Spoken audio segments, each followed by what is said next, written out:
सासू माँ और बहू थी। सासू माँ हर रोज ठाकुर जी की पूरे नियम और श्रद्धा के साथ सेवा करती थी। एक दिन शरद ऋतु में सासू माँ को किसी कारणवश शहर से बाहर जाना पड़ा।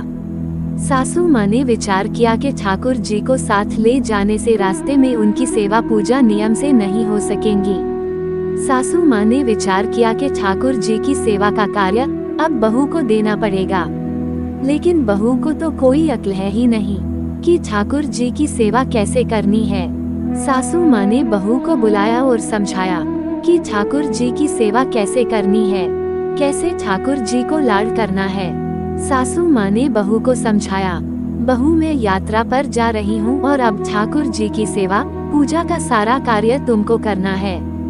सासू माँ ने बहू को समझाया, देख ऐसे 3 बार घंटी बजाकर सुबह ठाकुर जी को जगाना, फिर ठाकुर जी को मंगल भोग कराना, फिर ठाकुर जी को स्नान करवाना, ठाकुर जी को कपड़े पहनाना, फिर ठाकुर जी का श्रृंगार करना और फिर ठाकुर जी को दर्पण दिखाना। दर्पण में ठाकुर जी का हंसता हुआ मुख देखना, बाद में ठाकुर जी को राजभोग लगाना। इस तरह सासू माँ बहू को सारे सेवा नियम समझाकर यात्रा पर चली गई। अब बहू ने ठाकुर जी की सेवा कार्य उसी प्रकार शुरू किया जैसा सासू माँ ने समझाया था। ठाकुर जी को जगाया, नहलाया, कपड़े पहनाए, श्रृंगार किया और दर्पण दिखाया। सासू माँ ने कहा था कि दर्पण में ठाकुर जी का हंसता हुआ देखकर ही राजभोग लगाना। दर्पण में ठाकुर जी का हंसता हुआ मुख न देखकर बहू को बड़ा आश्चर्य हुआ।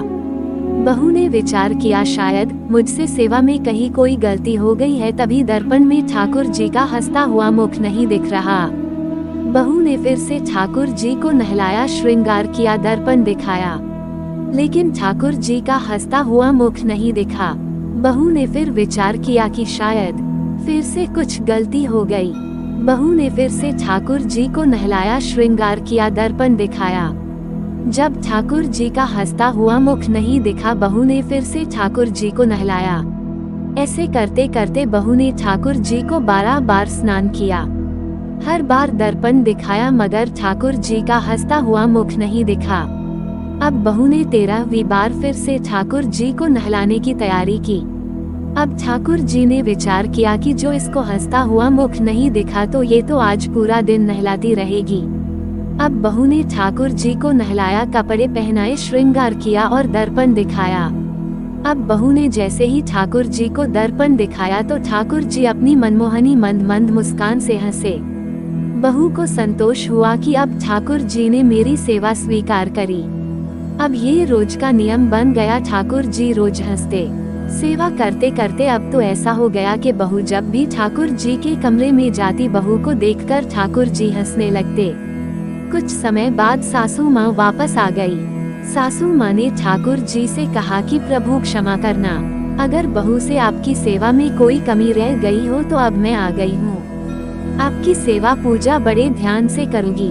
तभी सासू माँ ने देखा कि ठाकुर जी हंसे और बोले कि मैं आपकी सेवा भाव में कोई कमी नहीं है, आप बहुत सुंदर सेवा करती है, लेकिन मैं दर्पण दिखाने की सेवा तो आपकी बहू से ही करवानी है। इस बहाने में हंस तो लेता हूँ। निश्चल सेवा भाव से प्रभु भी प्रफुल्लित होते हैं।